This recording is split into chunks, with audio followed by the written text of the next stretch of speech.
And it occurred to me that this is a male category. It's a category for men, okay? To differentiate between unused women, virgins, used people who are being used, married, and people who have already been used, i.e. Janda. Mata or Chure, we don't care. Men are saying she's used. I think we should probably get away from this. I don't think it's a very good self-perception for women to consider themselves either unused, being used, or already used. So just use the word woman.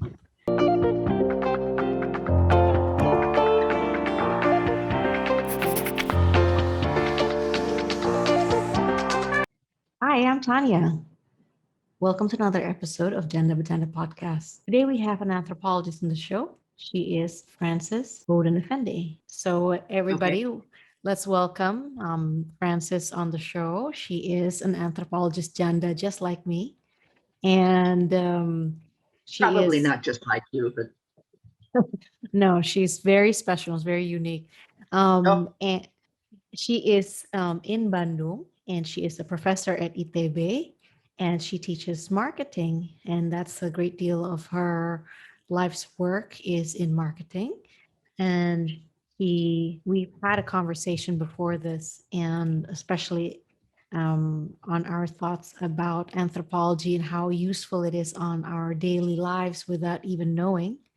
Um, Mainly is the way that we view the world, or how we can empathize with others with how they view the world.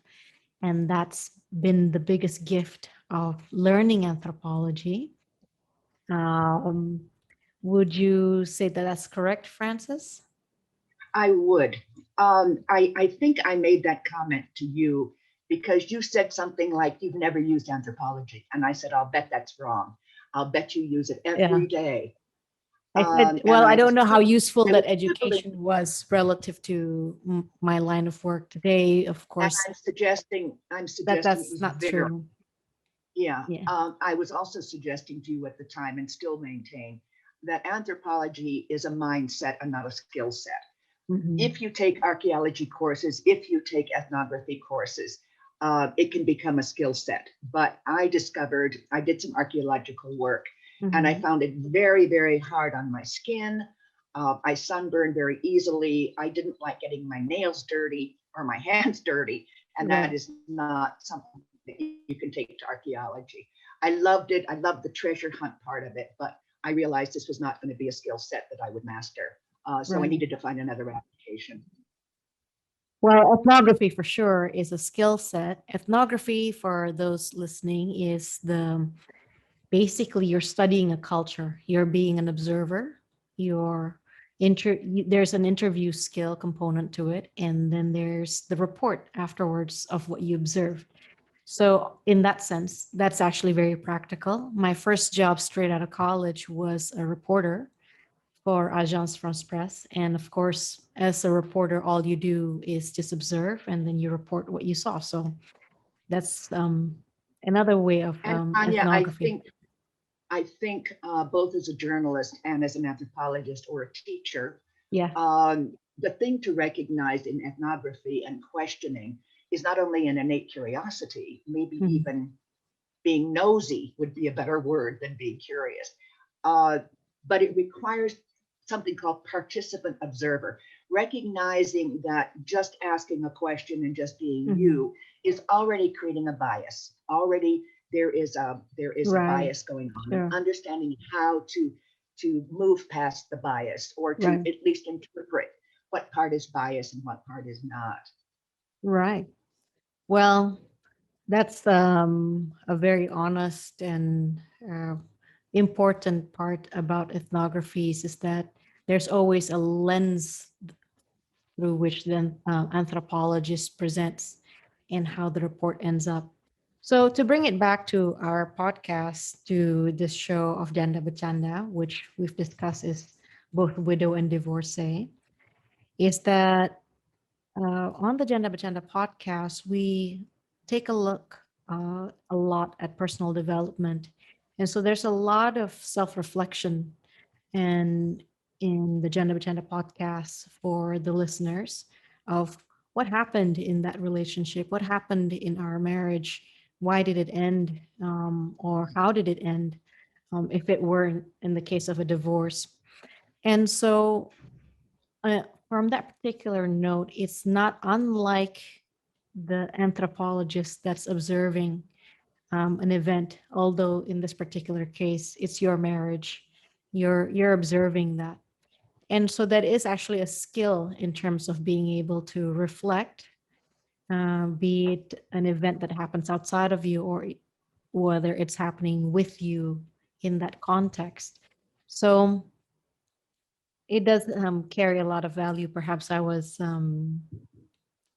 just underplaying it a little bit. And the fact that I've chosen now a career path as a podcaster is probably an extension of my interest in being nosy, as you put it. A professional, we are professional nosy people. Nosy people. I was curious. I've almost become a professional Janda at this point. This is my second time to be interviewed as a Janda, and I never considered it a life work. So this is something that kind of exploring myself and been thinking about myself. Right. To kind of self-identify as a Janda, because people are apparently identifying me as a Janda. It was never a category that I thought about. Okay. But I was very curious when I first heard the word to understand in Bahasa Indonesia that there are two words. It's not just Janda. It's Janda Cerai, Janda Mati. And so in Indonesian, we actually differentiate between widows and divorcees. In English, we don't. You are a widow or you are a divorcee. It's not a category. Then for another podcast with Irene, I learned that in the United States tax code, you were only a Janda for 2 years. After that, you're considered single by the Internal Revenue Services, which I also thought was interesting because as far as I know, I'm going to be a Janda for the rest of my life, but not diakui by the tax people in the United States. So that also caused me to consider, what is the motivation here? Why are we making these? Why do these rules occur? And it occurred to me that this is a male category. It's a category for men, okay? To differentiate between unused women, virgins, people who are being used, married, and people who have already been used, i.e. Janda. Mata or Cerai, we don't care. Men are saying she's used. I think we should probably get away from this. I don't think it's a very good self-perception for women to consider themselves either unused, being used, or already used. So just use the word woman. Either it's a woman. Yeah. Right. Well, what do you think about that? It's absolutely correct that it's that portion of it that you are somehow used or not used yet. And there is also, and we're talking sexually, right? We're talking sexually. We're not talking socially. We're talking, we've been used sexually or not used sexually, or we're being used sexually. And so unfortunately, that identification. Right. I'm of the school of thought of, life gives you lemon, you make lemonades out of them. And if somebody wants to, there is the category now that I am part of, which is the Janda, and I am category of both cerai hidup dan cerai mati. It's not in the KTP, it's not Janda hidup or Janda mati, it's cerai hidup or cerai mati actually. So it's very interesting that there is a cerai mati because there is no divorcing from death, but that is actually what's written down. When people ask you whether you're Janda hidup or Janda hidup or Janda mati, it's just them trying to ascertain whether your husband had passed away or whether you had divorced him. And that's more of cultural nosiness in terms of trying to interview someone. Tania, I'm sorry, that has to do with sexuality. Oh, no, I understand that completely. No, you're talking already specifically whether you're Janda cerai or Janda mati. Of course, if when you're a Janda, that means presumably you've had sex with your husband. Correct. Right. Or somebody. So I was talking about whether when somebody's asking you whether you're janda cerai or janda mati, that's specifically they're wanting to know what happened to your story. When I was growing Mhm. up, and my parents and our family values was one to a customer, you do not get divorced. That's it. We did have a divorce in Mm. our family, and it was very difficult Mhm. for my parents to accept the divorce of my sister. Mhm. It took her a long time to get divorced because the family value of non-divorce was so strong in our Mhm. family, in our particular Right. social group. And when I got here, you didn't hear about people being divorced, or at least I didn't. People didn't identify as divorced, Mhm. which is kind of where I learned this word janda, where I Mhm. realized, oh, well, you can say janda, which I think in even some cases, older women who were never married and never had a husband also Mhm. use janda as a way to say, I am older, but I'm not married, Oh, without that's saying, I unusual. never got married. That's I never unusual. got married. No, if Well, they're a maybe, spinster, then that's not common to self-title, self-label as janda. what what's the word spinster in Indonesian? Tidak pernah menikah. Tidak pernah menikah. But there's Yeah. no real category. We don't have a word for it. No, No? Indonesians have never created the pejorative for spinsters yet. Right, right. Tidak pernah menikah. They typically And say it so in a whisper. Like I see. I see. so But again, it's that's a still a reflection pejorative. of, It's still pejorative yeah, because it's I guess the sentiment that you have now that we coming back, how I discovered you is through the Irene Efren podcast. And Irene, of course, has already been interviewed in this podcast, and her interview just went live last week. So anyone who wants to hear the full interview with Irene Efren, you can go check that out, and also check out Irene Efren podcast for her interview with Francis. Now, your particular comment is actually why the term gender and why be categorized by it? Why succumb to that labeling in the first place when we have every opportunity not to be labeled as such? Okay, that's a fair question, and a lot of the terminologies that are assigned to women in particular is meant to control and designed by men or patriarchal society. And all this conversation is very normal for us because we're anthropologists, so we can look at that in a very more scientific kind of way without it being too personal. And also for Indonesians as well, that labeling has become an issue where many genders are perceived as women who are in precarious financial situation. And so it is very likely that for a gender to become somebody who would steal or snag someone else's husband or take on or basically, oh my God, there's not enough men to marry, you know. Now there's yet another competition of a woman who is out there, who is so desperate and would be willing to do anything to snag someone's husband or an eligible man. God forbid to snag an eligible young man who'd never been married. But because what about the Tanya. virgins? Who's going to marry How does them? that play in your life, for instance, and the life of the other people who are listening to this podcast? Do Well, do that's Jandas are they seen as dangerous? Did your social life change when you became a Janda because of other women, not because of other men? Did uh, you perceive a change in your relationships with some of your married friends, for instance? no. Hmm. So it my relationship, I have a lot of male friends, and so my relationship with my male friends had changed long before I got divorced. But when they got married, it changed because their wives don't feel comfortable about their husbands having a female friend. So that's more of that issue. So if that relationship had ended, with my friendships have changed prior to that, prior to my divorce, it had already ended because they got married.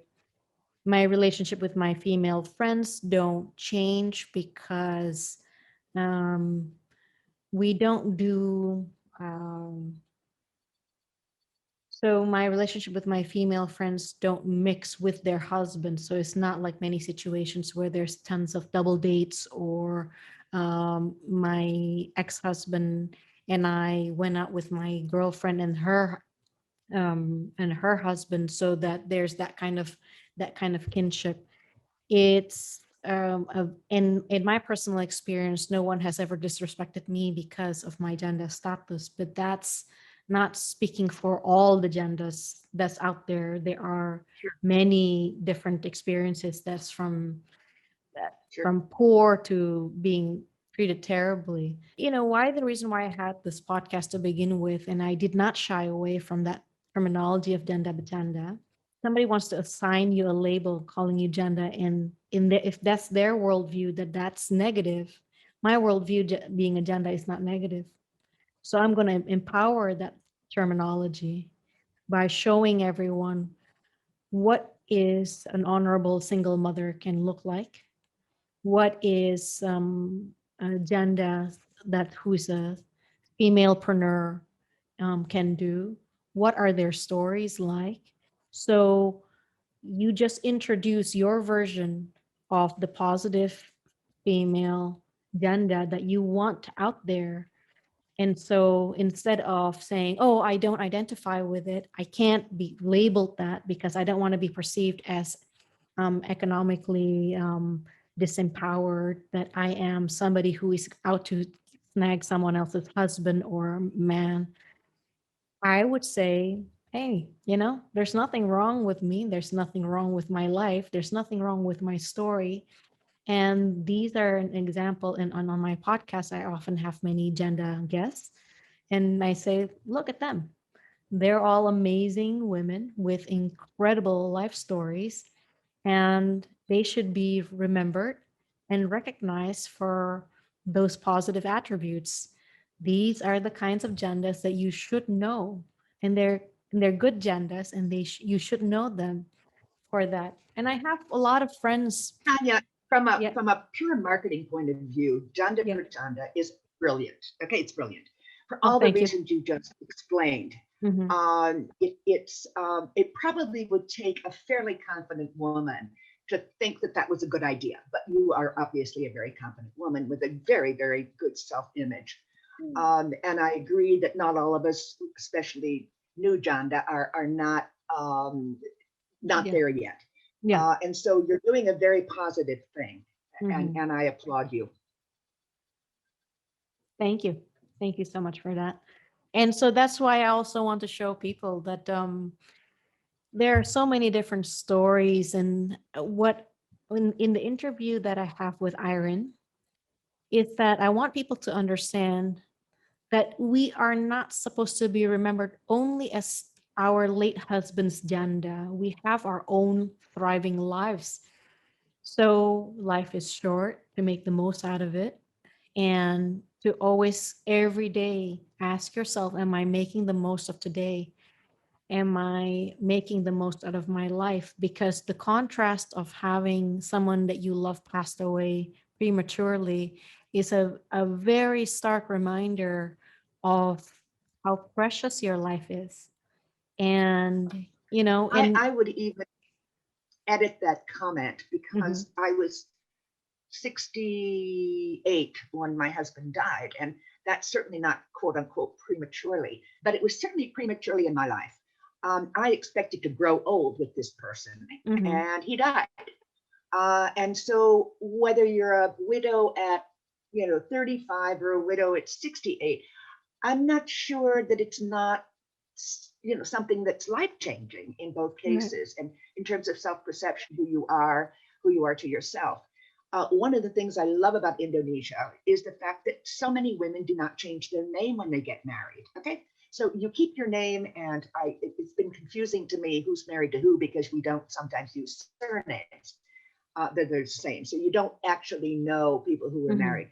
In the West, of course, we had to give up our surname to take on Mm-hmm. our husband's name, Mm-hmm. which creates a real quote unquote divorce from everybody you've ever known. Because anybody looking for Fran Bowden, who I was in my early life before I got married, is not going to find me on the internet because my name is now Frances Affandy. Uh, Indonesian women don't have that, and it spoke loudly to me about female identity in Indonesia. Mm-hmm. Also, the fact that in Bahasa Indonesia doesn't use gender pronouns. Everybody is dia. We Yeah. do kakak adik. We do differentiate role places in our family, but Right. not gender. And that spoke loudly to me also linguistically, Mm-hmm. as gender is not as important as age, as where we are in a hierarchy. And Yeah. again, as an anthropologist, it spoke very very loudly to me Mm-hmm. to understand where the cultural values were Mm-hmm. in Sunda or in Indonesia. Right. That's for everyone who's also listening. So Francis is kind of an American, Sundanese American, or American Sundanese. I'm not exactly sure I'm not sure either. which direction it is. Um, Yeah. she loves Sundanese food, and she's a Sundanese. Um, I I would say Sundanese Janda because you have that story about how you had the Muslim tradition of burial and how your neighbors gathered and rallied and helped you with the burial process and took care of you, particularly in the first 40 days. And which is that's a very common tradition in Indonesia, not just in Sunda, but in all of Indonesia, particularly the first 40 days. A lot of people in Indonesia are obsessed with wealth and being wealthy and showing off, being flashy. And I think it comes at the expense of just losing so much common sense. Um, and I think that's been sort of our biggest challenge as a growing nation of just like have some common sense. Is it, when you hear in the news about corruption stories, and then what do they do with the corruption money? They buy a bike and they buy a fancy handbag. Really? That's what you chose to do with the money that you stole from the people? Just to buy another handbag that you already have? Tanya, that's Um, a different podcast, but I would love to address that because I'm sort of into Chakup and always have been. mhm, Granted, I've always had Chakup, so that's great. But I don't know what people do with their millions and billions and trillions, and how many houses you need, and how much clothing you need, and how many right. cars you need. Mm, I've never understood it. My values are in different things. I love talking to people. I love getting life stories. I love hearing how people have solved some of life's mysteries, mhm, like talking with you about this. And so I really don't understand it. I truly don't.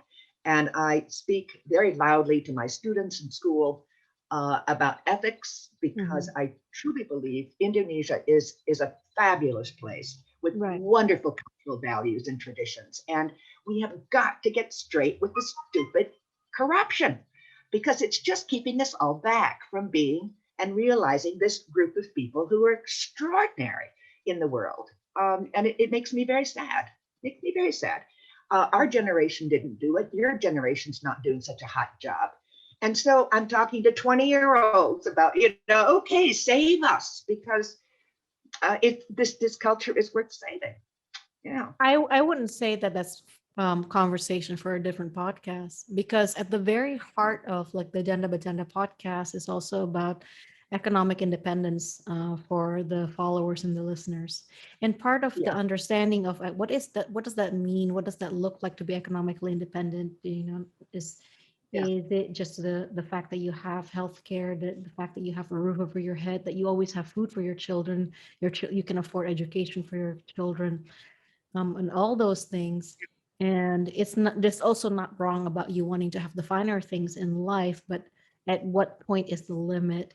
And at what Yeah. point before it becomes a rat race that you Yeah. feel like nothing is enough? The other thing that you said earlier, the key word that you said is, I'm always berkecukupan. And that idea, that concept of what is the threshold for cukup, Mm, and what is the, because that is sort of the benchmark of what what line will you cross before you say I have, saya berkecukupan, I have enough. So what line will you cross before, that yeah, becomes the things that is between halal or not halal, yeah. and things Tanya, that are I agree, and it's a line I don't know where it is, because I don't know how long I'm going to live. I don't know what my needs might be, and so right. that is the area where things get thorny. I know my husband and I differed on what we decided to or thought we should waris to our kids. Mm-hmm. I have a lot of Sudanese family who felt that they needed to give their kids a college education and a house and maybe a car, and Mm-hmm. then they were on their own. My parents said to us, 2 years university, wherever you want to go, all expenses paid, and after that you will find a way. Okay, if you want to finish your education, you will find a way. And so that was, and then they said, don't expect us to leave you anything. They did leave us things, but they didn't feel it was a responsibility to give us a 4 year college education or a house or anything else. Yes, they were always there for a backup, but David Mm-hmm. felt, from a Sudanese male point of view, he needed to set his kids up.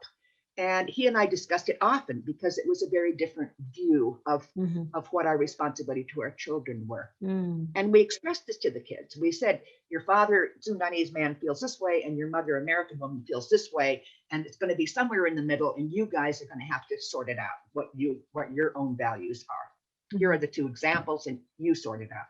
But the idea of how long you're going to live, how much is chukuk, is it's the question. Um, but it's not the great wealth is not the goal, because I know I don't need great wealth. I Mm-hmm. need enough to have. I have BPJS. I feel good about that. Unlike an American that doesn't have health care, I do in Indonesia. And I have a house that's mostly functional. I have to do repairs on it and all that kind of thing. But I'm not Everybody supporting does. my. Yeah, I know. And I'm not Yeah. supporting my kids anymore, and they Mm. don't expect it. And I said to them, my great hope is that I never have to come to you with a need, with a financial need. Please give Mm. me money. I don't have any. I want to be that independent. That's Jakut for me. But where that Well, line is, I don't know. you're also in the very enviable position of still having work.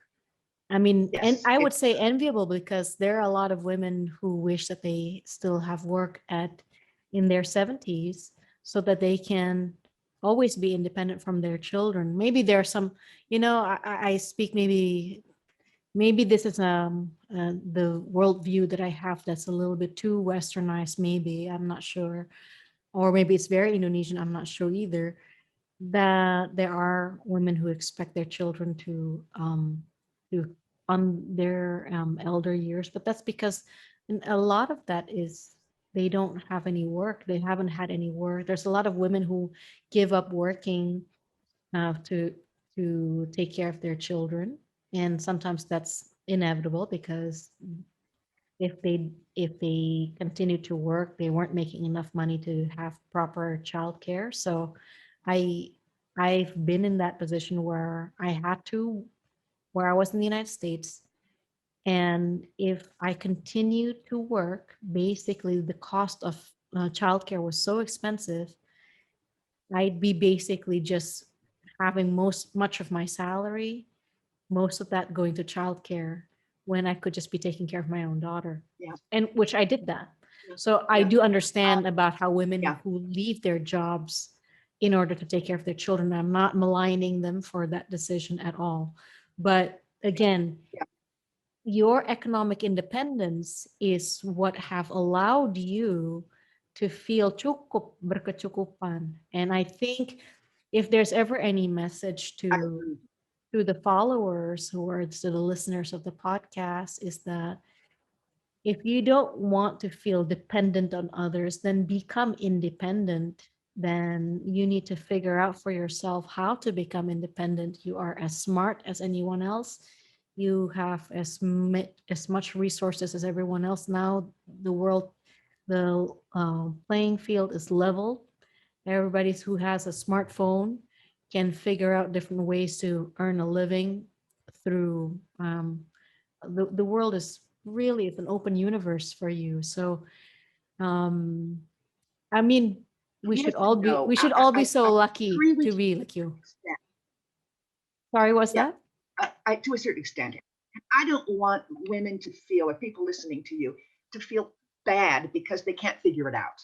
Um, um, that's the one problem with what we're saying here, is that everybody figures it out, and just because you have a smartphone doesn't necessarily mean you're going to figure it out. So Well, yeah, that's true. That's because they haven't had the steps to figure it out. And what it is, I think, is also a lot of women haven't had the encouragement that they're that I able to discover their true passion, their true yeah, talents. And there's very sharp criticism um, from ourselves, like when we do something, oh, I didn't do that well enough, or I'm cooking for the family now, and there's a lot of sharp criticism even for myself about my cooking, but also a sharp criticism from my family members about how well or not well I cooked.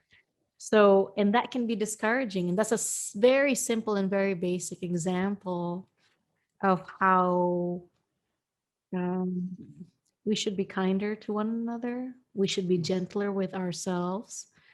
And so, with much encouragement, with a lot of self reflection, I think most people, most women can discover what their true talents are, what they're passionate about, and become useful for themselves or become more empowered. There's so many different stories that we can have seen about that. I mean, my favorite Janda story, of course, is J.K. Rowling, the ultimate Janda, where she was the victim of domestic abuse with her first husband, with and then who was told repeatedly the emotional abuse, that physical emotional abuse, that she was told repeatedly she was worthless. And then when she wrote the book, that book didn't have a home in terms of her a publishing house. And it wasn't until her God knows how many publisher before that book got published that is now Harry Potter series. And this is absolutely a reminder to us all. We're not all J.K. Rowling. I understand that. I also don't right. want to be terlalu muluk with the idea, but that's a very good example of how, even from somebody who was beaten down emotionally, being told that she was not good enough for anything, to becoming very great at what she does, which is writing. So yeah, Well, I think that this I don't mean to say whole that economic, anybody who's like feeling right now haven't discovered themselves should feel bad about themselves. No, that's not what I'm right, saying at all. yeah, the economics have kept a lot of women for thousands and thousands of years in bad marriages, in abusive situations because of Right. economics. And so this idea of getting an education and becoming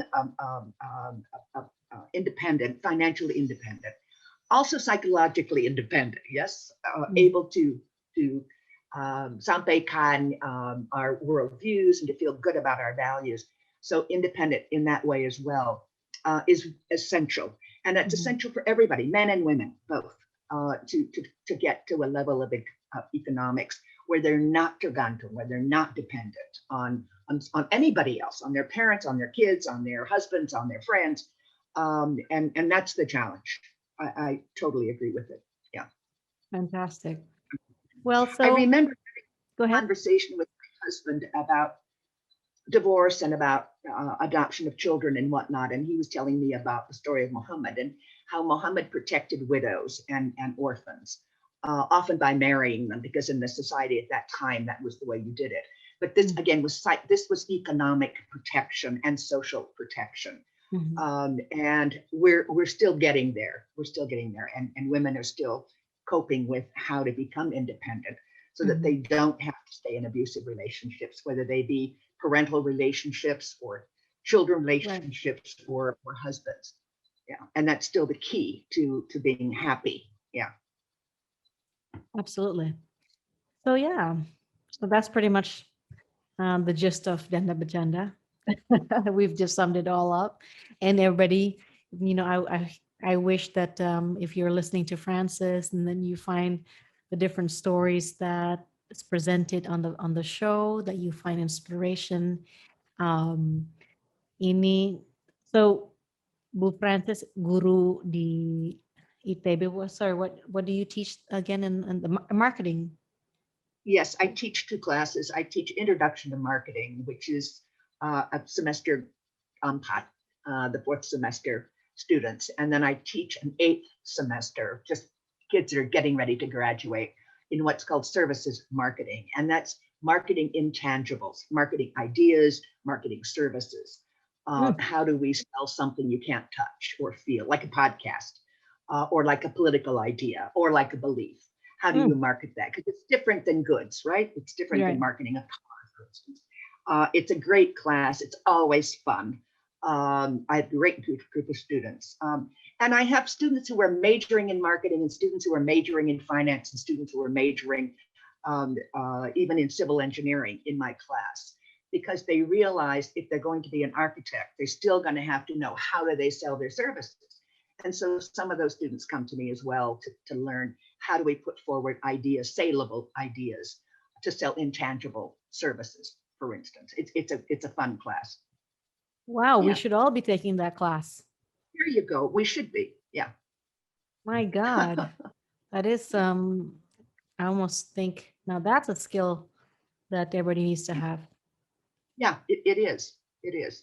How do we put forward our ideas that people would take on and buy our products? How do we call it positioning? How do we put forward our product in such a way that it becomes desirable for somebody to purchase?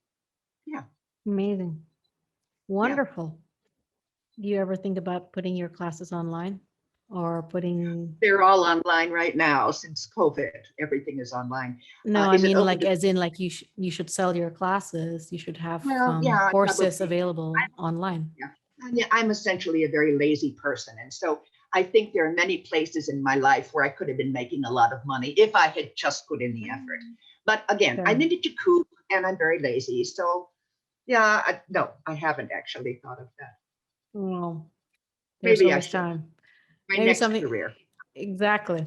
Well, not even next career, but maybe next project. It's just a project. It's just a project. There you go. Wonderful. All right then. Well, thank you, Francis. I apologize for the technical difficulty earlier that we had earlier in the show, but we made it. We made it to the end.